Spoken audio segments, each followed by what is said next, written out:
প্ৰথম পৰ্যায়ৰ নিৰ্বাচনত 5টা সমষ্টিত ভোট গ'ল।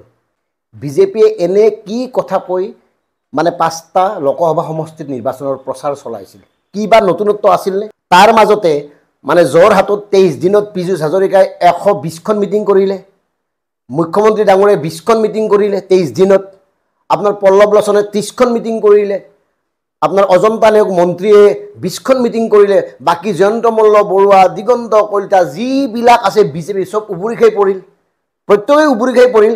অথচ তেওঁলোকে কোনো নতুন কথা ক'ব নোৱাৰিলে। কেৱল ক'লে কি, সাংসদ গৌৰৱ গগৈয়ে অসমীয়া ক'ব নাজানে, সাংসদ গৌৰৱ গগৈয়ে নামাজ ভালকৈ পঢ়ে, তেওঁ নামাজ কৰিব পাৰে, কিয় ৰামলালাক সেৱা কৰিব নোৱাৰে, এই কথাবোৰেতো কৈ থাকিল। আৰু কি কথা কৰে কওক? বাকী ডিব্ৰুগড়ত সোণোৱাল ডাঙৰে কেৱল কৈ থাকিলে যে মই অসমৰ মানে জাতীয় চেতনাক কোনো আঘাত কৰা নাই, জাতিৰ অন্যায় কৰা নাই। ন্যায় কি কৰিছে সেই কথাখিনিতো নক'লে। তেওঁ জাতিটোৰ কাৰণে কি কৰিলে সেই কথাটো নক'লে।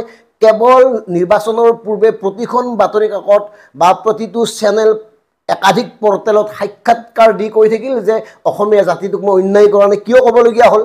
তেওঁলোকে কি নতুন কথা ক'লে? বাকী প্ৰধান বৰুৱাহঁতৰ কথাটো কৈ লাভেই নাই, কামাখ্যা প্ৰসাদ তাছা বা দিলীপ শইকীয়া তেওঁলোকে কিডাল ক'লে? লাভে নাই।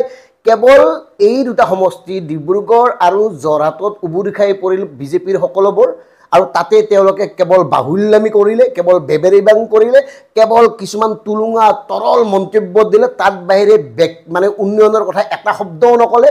আৰু শুনক, আৰু মন কৰিব, যোৰহাট সমষ্টিত আপোনাৰ গৌৰৱ গগৈৰ বিৰুদ্ধে কথা ক'বলৈ গৈ গোটেইবিলাকে মুখ্যমন্ত্ৰীকে ধৰি পীযুষ হাজৰিকা, জয়ন্ত মল্ল বৰুৱা প্ৰত্যেকেই কৈছে যে গৌৰৱে মানে যোৰহাটৰ হৈ কি মাতিছে। সদনত গৌৰৱে যোৰহাটৰ হৈ এটা শব্দও মাতা নাই। গতিকে গৌৰৱ কিহৰ যোৰহাটৰ সাংসদ? গৌৰৱে কি দিলে নিজৰ সমষ্টিক? এই কথাবোৰ কৈ আছে। কিন্তু তেওঁলোকক কোনে কয় যে প্ৰভুসকল আপোনালোকে ভাৰতীয় জনতা পাৰ্টীয়েতো কয় যে ৰাষ্ট্ৰ প্ৰথম, তাৰপিছত দল, তাৰপিছত ব্যক্তি। অথচ যিগৰাকী ব্যক্তিয়ে সমগ্ৰ ৰাষ্ট্ৰ ব্যৱস্থাত সবল ভূমিকাৰে, সবল উপস্থাপনেৰে, স্পষ্টতাৰে, নিৰ্ভীকতাৰে, সাহসিকতাৰে বক্তব্য প্ৰদান কৰি সমগ্ৰ ভাৰতবাসীৰ দৃষ্টি আকৰ্ষণ কৰিবলৈ সক্ষম হৈছে, সেই মানুহজনে, সেই সাংসদজনে আৰু যোৰহাটৰ কাৰণে কি ক'ব লাগে?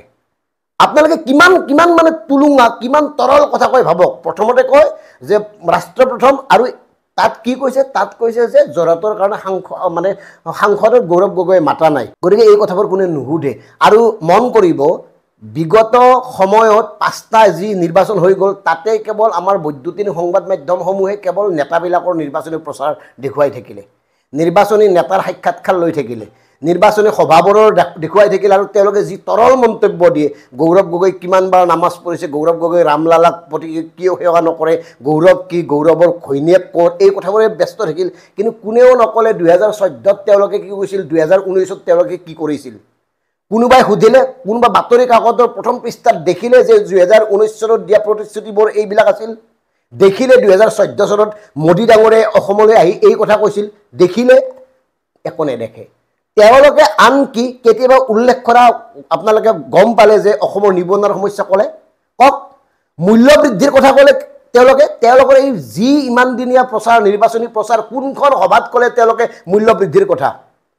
কোনখন সভাত ক'লে নিবনুৱা সমস্যাৰ কথা? কোনখন সভাত ক'লে অসমৰ মৌলিক বিষয়সমূহৰ কথা? কোনখন সভাত ক'লে অসমৰ খিলঞ্জীয়াৰ কথা? কোনখন সভাত? কেৱল তেওঁলোকে ক'লে লাখপতি বাইদেউ আঁচনি আমি দিছোঁ, জনকল্যাণমূলক আঁচনি, এতিয়া উন্নয়নৰ গংগা, উন্নয়নমুখী ৰাষ্ট্ৰ ব্যৱস্থা, উন্নয়নমুখী মানে প্ৰগতিৰ বাবে, উন্নয়নমুখী এই সপোনৰ বাবে মানে আমাক ভোট দিব, বিজেপিক ভোট দিব, এই কথাখিনিয়ে ক'লে। কিন্তু উন্নয়ন ক'ত হৈছে? মানে নিম্ন মধ্যবিত্ত বা দৰিদ্ৰ লোকৰ জীৱনলৈ ইমানখিনি উন্নয়ন আহিছে? মানে আঁচনি দি 1250 টকা দিয়াটোৱে উন্নয়ন নেকি? এটা চৰকাৰী ঘৰ দিয়াটোৱে উন্নয়ন নেকি? উন্নয়নৰ সংখ্যা কি? গতিকে চাওক, কথাবোৰ চিন্তা কৰক। আৰু আছে কেইখনমান, 5খনে গ'ল, 5খন আসনৰ বাবেহে নিৰ্বাচন অনুষ্ঠিত হৈ গ'ল, আৰু আছে আপোনাৰ 9খন।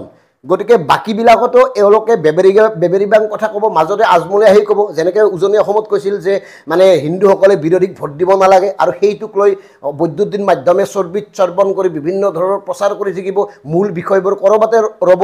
এনেকৈ মানে চালে বেৰে কোবাই নাচি গাই মূল বিষয়ৰ পৰা ফালৰি কাটি ফুংফাং কিছুমান কথা কৈ নিৰ্বাচনী প্ৰচাৰ কৰিব আৰু বৈদ্যুতিন মাধ্যম বা বাতৰি কাকতে সেইবোৰ প্ৰচাৰ কৰি থাকিব আৰু টকা পইচা বিভিন্ন ধৰণে বিভিন্ন উপায়েৰে ভোটাৰসকলক প্ৰলোভিত কৰি মানে ভোট আদায় কৰিব এনেকৈ চলে নেকি গণতন্ত্ৰ এনেকৈ চলি আছে এতিয়া গতিকে ইয়াৰ বিৰুদ্ধে সচেতন লোকসকলে মাতক অৱশ্যে তাৰ মাজতে এটা কাম কৰিছে এওঁলোকে তাৰ মাজতে এওঁলোকে কৰা কামটো হ'ল ভাৰতীয় জনতা পাৰ্টিৰ জনবিৰোধী সমাজ বিৰোধী ৰাষ্ট্ৰ বিৰোধী কাম কাজসমূহৰ কথা যিসকল লোকে বা যিবোৰ পৰ্টেলে কিছুমান পৰ্টেল বা কিছুমান ডিজিটেল পেজে বা কিছুমান বিশেষ ব্যক্তিয়ে কোৱা আৰম্ভ কৰিছিল তেওঁলোকে কোৱা কথাবোৰ তেওঁলোকে লিখা পোষ্টবোৰ মানুহৰ কাষলৈ নোযোৱাটো কৰিছে মন কৰিব নিৰ্বাচনৰ কেইদিন আপুনি কোৱা বা আপোনালোকে চিন্তা কৰা এওঁলোকৰ জনবিৰোধী কাম কাজৰ কথাবোৰ ৰাইজৰ মাজলৈ যোৱা নাই মানুহে নেদেখা হৈ গৈছে নটিফিকেশ্যন নাযায় আনকি ডিকেবি ফেক্টৰ ক্ষেত্ৰতে এই ঘটনা ঘটিছে গতিকে এই কামটো তেওঁলোকে কৰিছে মানে তেওঁলোকে নিৰ্মম সত্যবোৰক ঢাকি ৰাখি কৃত্ৰিমতাৰে কিছুমান আভুৱা বাঢ়ি জনসাধাৰণক প্ৰলোভন দি ভোট আদায় কৰাৰ বাহিৰে বাকী একো কাম নকৰিলে একো কামেই নকৰিলে কওক কোনোবা এটাইতো কওক যে অমুকটো কৰিলে এই কথাখিনি ক'লে এই কামটো দেখুৱাই দিলে কেৱল লাখপতি বাইদেউ অৰুণোদয় আঁচনিৰ হিতাধিকাৰী সেয়াই নেকি কোনোবাই ক'লেনে যে অসমত 1.5 লাখ কোটি ধাৰ এই ধাৰখিনি আমি মানে পৰিশোধ কৰাৰ কাৰণে অমুক উদ্যোগ স্থাপন কৰিছোঁ এই ধাৰখিনি পৰিশোধ কৰাৰ কাৰণে ৰাজ্য চৰকাৰে ইমান হাজাৰ কোটি অমুকত বিনিয়োগ কৰিছে তাৰ পৰা 5 বছৰ পিছত মানে পইচা পাম আৰু আমি ধাৰ পৰিশোধ কৰিম ক'লে মূল্য বৃদ্ধিৰ কথা নক'লে অথচ মূল্য বৃদ্ধিয়ে সাধাৰণ জনতাক মানে বুকুত বহি ডিঙি চেপি ধৰিছে সেই মূল্য বৃদ্ধিৰ পৰিত্ৰাণৰ উপায়ৰ কথা নক'লে এটা তেওঁলোকে নক'লে কিদৰে সাধাৰণ জনতাই এই মূল্য বৃদ্ধিৰ পৰা ৰেহাই পাব ক'লে কোনোবাই প্ৰতিটো সামগ্ৰীৰ মূল্য বৃদ্ধি ঔষধৰ মূল্য বৃদ্ধিৰ কথা ক'লে যে ঔষধৰ মূল্য বৃদ্ধি কমিব এইবাৰ ক'লে কিবা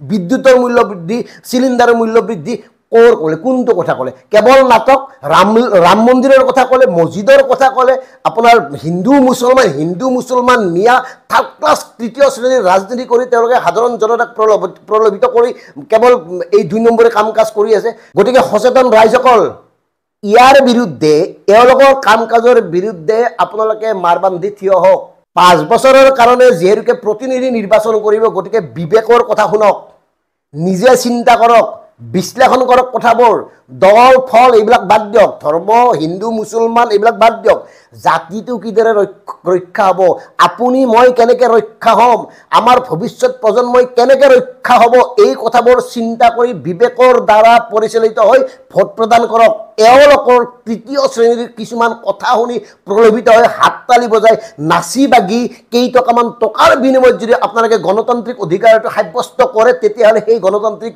অধিকাৰৰ কোনো মৰ্যাদা নাই কোনো মূল্য নাই এই কথাটো মনত ৰাখিব